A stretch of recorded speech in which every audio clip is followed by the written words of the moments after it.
All right, everyone, we're back again. Welcome back to Aluminum Tarot. Thanks so much for joining for today. I'm going to scooch up here a little bit so that you can hear me a bit better and I can be a bit more in focus, hopefully. Anyways, we're going to be reading for the sign of Sagittarius, Sun, Moon, and Rising for the month of February 2026, the month of love, of course, which is where everyone's probably expecting a love reading. So I'm going to indulge myself in it and give you one. So as we do this, I'm going to look into some of the energies that are taking place for you. I'm not specifically looking into who's coming in. I'm contemplating the idea of doing a Valentine's Day reading where we talk about who specifically is coming in. So that way you know at that moment where that's going to be taking place. Other than that, we're just going to look strictly into the energies surrounding your love life and where you think it's going. So without further ado, if you like what you see here, please be sure to give a like, share, subscribe, ding the notification bell so you don't miss any updates from future postings. Feel free to leave a comment below and a little bit of cash in the PayPal description. In the PayPal link in the description box below, if you so see fit. If I can get my words together and string together a sentence, that would be amazing for today. So, as we're looking into it, we're going to go into the sign of Sagittarius. And Sag, for you, I've already shuffled the cards. We're going to look into your energies for this particular period, and we see here the Five of Swords in the reverse, clarified by the Fool in the reverse. So basically, what this tells me about your love life, your dating situation for the month of February, is that you could give zero fucks about getting into something that is toxic. If these people that you deal with are toxic, come with any baggage, negativity, things of that nature, you are not taking a leap on that. And furthermore, it's important for you to actually be able to tell and spot and note which types of people are bringing that energy. So it's about getting out with the Five of Swords. And by doing so, completely putting a damper on anyone that would bring that kind of energy to you for this month. No drama, no issues, no problems. And so to explain this a little bit more in detail, we'll talk about what's taken place in the past. King of Swords in the reverse, clarified by the Devil. This is, without a doubt, the card that indicates in the past you dealt with some very toxic, divisive, deceitful, scandalous scalawags that have plagued your dating history, and furthermore made life a living hell for you.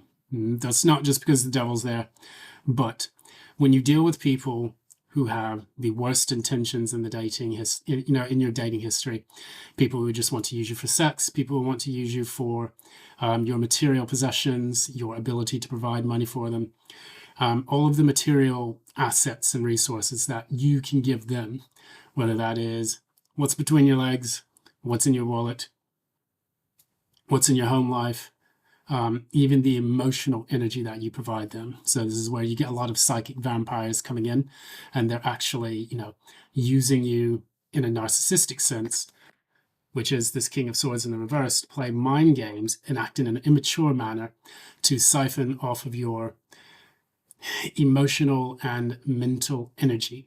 And they need this to make themselves feel better because they don't produce their own sense of self-worth. This is where the mythos of the vampire comes in, and this is where we start to teach people about why certain people have a need to feed off of others rather than looking inward and being able to provide that feeling for themselves. It's because they didn't develop a sense of self. They're unable to cast a reflection, and that is where the vampire mythos comes from. Additionally, they need to do it through hurting people, so it's their bite, their fangs, that create the vampire by transferring that narcissism to other people based on the way they've been treated and based on the way they treat their victims. So, you have fled the scene from that. You've had to deal with a lot of these types of people. Me as a Sagittarian ascendant, yes, I've had to deal with that. And that came from my own naivety and inability to release the codependency on people and because you wanted a relationship, or you wanted to be with this person, or you really, really, really, really, really wanted to get laid or something like that. And what we have to understand now is that the relationships that we have to other people define how we see ourselves. I just finished giving, who was it, Cancer, I think it was a bollocking of a lifetime about getting involved in relationships that create horrible or very unhealthy dynamics. And a lot of this is due to the fact that we don't really see our own worth. And so because we're unable to reflect, we then allow other people to project onto ourselves what we think we are, what we think we should be. They project their sense of worthlessness onto you rather than reflecting on it on themselves. And that is how this cycle perpetuates itself, by allowing people to let others speak for them rather than going in and doing the work and knowing precisely where you have failed, where you have made mistakes, where your worth and your value is, and where you want it to go, which is going to be even more important because the future is not yet laid out. And it's up to you to actually give that future to yourself by healing, doing the work, and then moving forward. And that's a good thing, because what we have here, we have in the near future, the Empress. And the Empress is one of the best cards of knowing your self-worth, your value, your abundance, and all of these things. And even more so, what's clarifying this is the Ace of Pentacles. So I think in your own right, you're going to be able to create that foundation of value and worth. And as precisely, both of these cards represent Taurus. So if you have Taurus in your chart, I have Taurus in my chart as well. It can also represent Libra in the Empress sense. So if you have Libra heavily in your chart, I also have Libra heavy in my chart, so I can relate to this story. Therefore, if you also have Libra in your chart, or Taurus, you can also look at this situation and say to yourself, am I giving myself the foundation for a healthy sense of self-worth?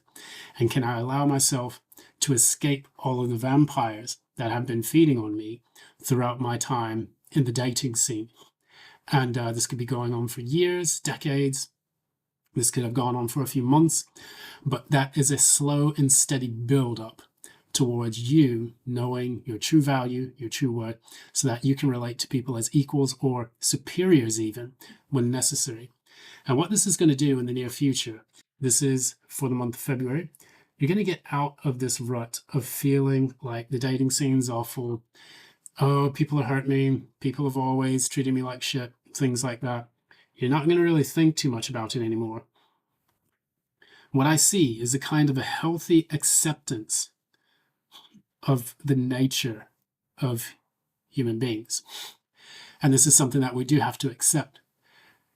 We want to think the best of people because we oftentimes project our illusory fantasies about what people are supposed to be in our lives. And what this in turn does, this does not allow us to relate to people as true, authentic individuals. This allows for these types to come into our lives and to create the chaos because we're not seeing them for who they are. In addition, these people who are narcissists typically project their behaviors as an ideal self, the false self. They put on a facade which then attracts you to them because you think that they're a good person. When you start to see that they're not a good person, and they reveal this slowly over time, normally, I think it was Rich Lott that said that it was about 90 days, 3 months, in which a person reveals their true self based on, psychological studies. So what this tells us is that after that 3 months, if you have been hooked into that person and you have not cared about your own sense of worth, your own sense of value and self, you are less likely to be able to decouple or detach from that individual. And then that's when they've got their fangs sunk into you. That's why the fangs are a part of the vampire mythos as well. They sink their teeth into you and hold on as they drain your life force. And that is precisely the types of people you want to avoid in your dating history.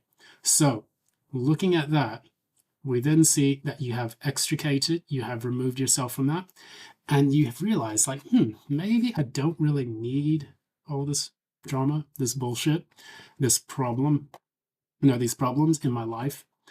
Perhaps it's better for me to do this, because what I see here, the person that you're dealing with, this actually may not be a person, but it might be a situation in which you put yourself into. So this is card number 21, the living room. 2 + 1 = 3. 3 is the card of the Empress, which is the person that you aspire to fully embody in your specific spiritual makeup. When we have the number 3, the number 3 is also the number of Jupiter, expansion, which is what the Empress does. So she is Jupiter as well. You, Sagittarians, are Jupiter in your makeup. So, in saying all of that, it's important for you to know that you might get into a mindset where you just don't really feel like going out. You don't feel like interacting with people. You don't feel like meeting with people. You don't want to chase anyone. You don't want to get on the dating apps, because you realize you see human nature for what it is. There are a lot more vampires in this world who are on these dating apps.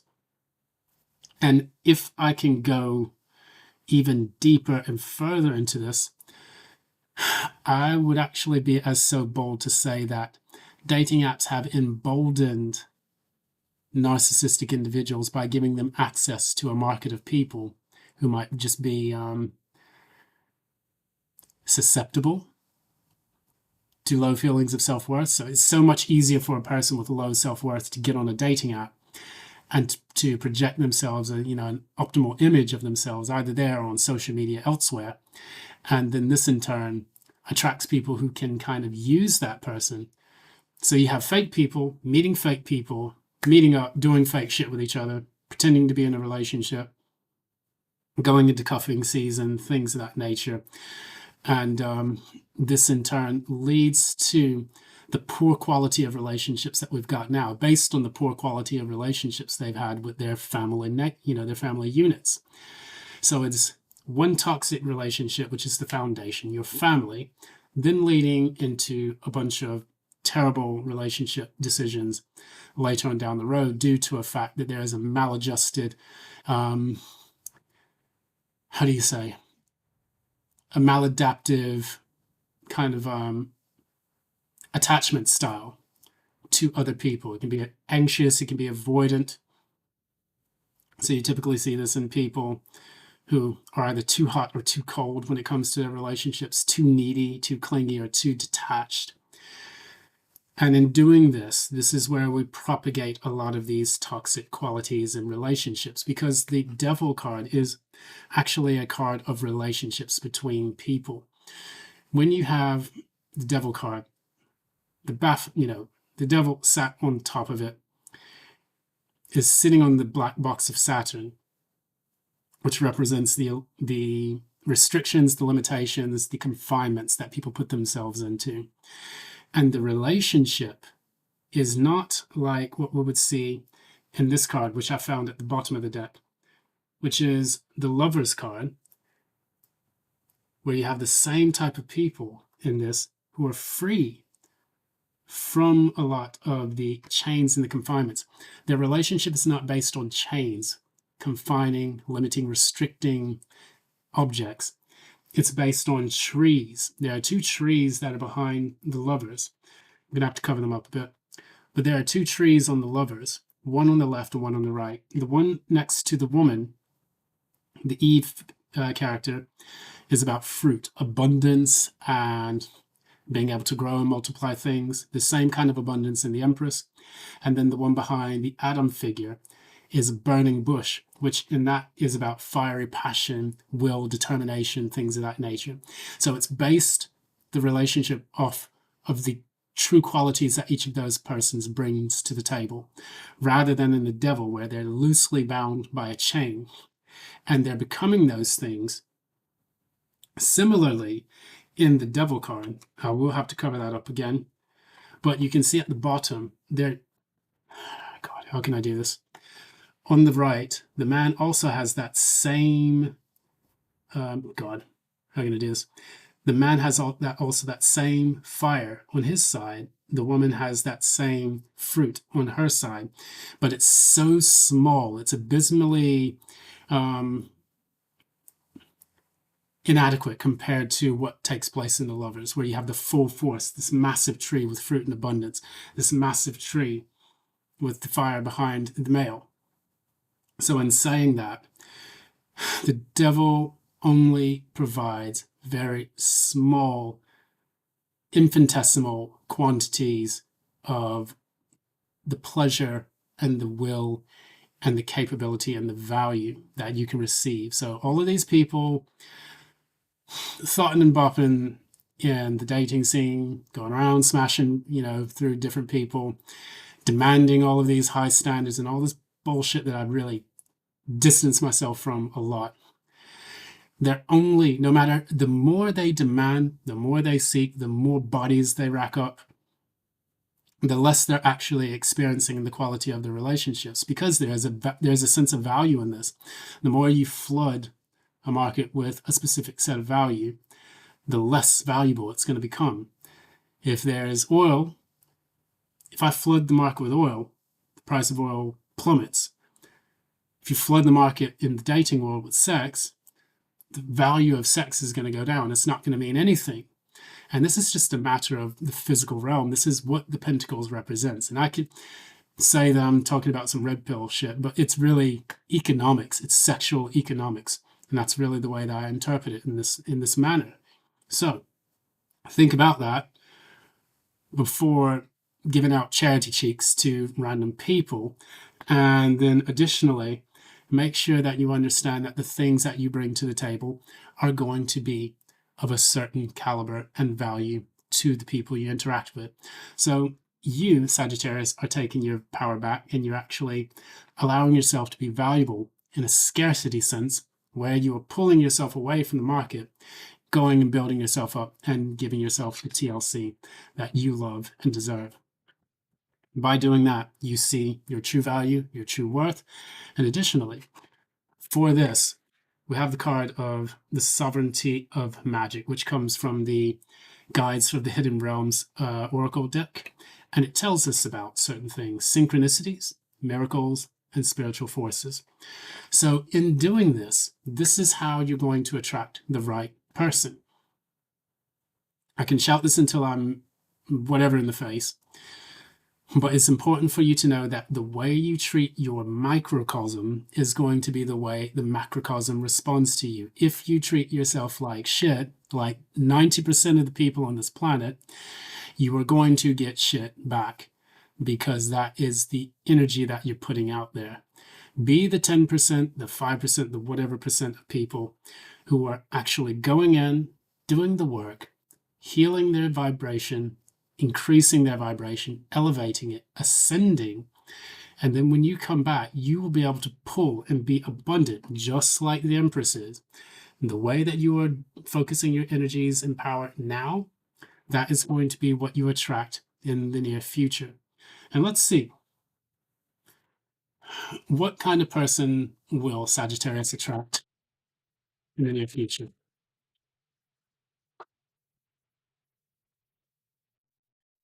So there you go.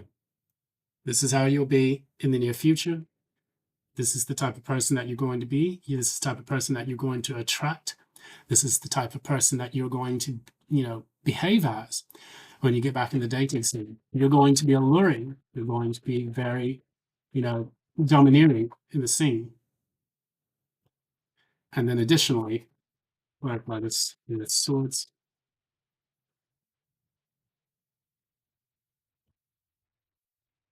So I'll just say it like this. When you look at this,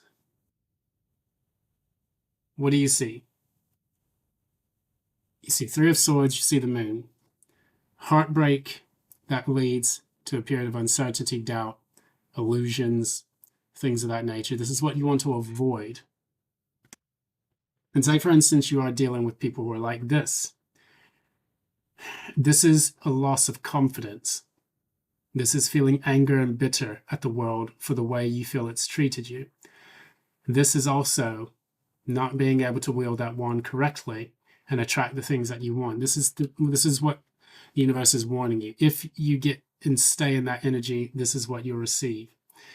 And so it's important for you to attract this type of person and be this type of person in order to attract them. And that is going to be the best way that you can overcome this repeat cycle, this scenario. And we can actually start healing the dating scene and sorting it out, rather than allowing people to continuously jump, head first, no pun intended, into this dating market, and then hurting themselves in the long run and just leading to the dissolution of the human race altogether. Because, to be fair, there are fewer of us who are participating in all of this, and there's a reason for it, because we have allowed the value of the human race to become commodified rather than exalted. And so that's what I'm going to leave it at. I'm going to get off my soapbox right now. I'll leave that for Speaker's Square in London or some other place. Anyways, this is Aluminum Tarot. Thanks so much. I hope you have a lovely Valentine's Day, and hopefully this message was of some help to you. Again, feel free to support the channel, do what you can, and until next time, see you later. Love and light.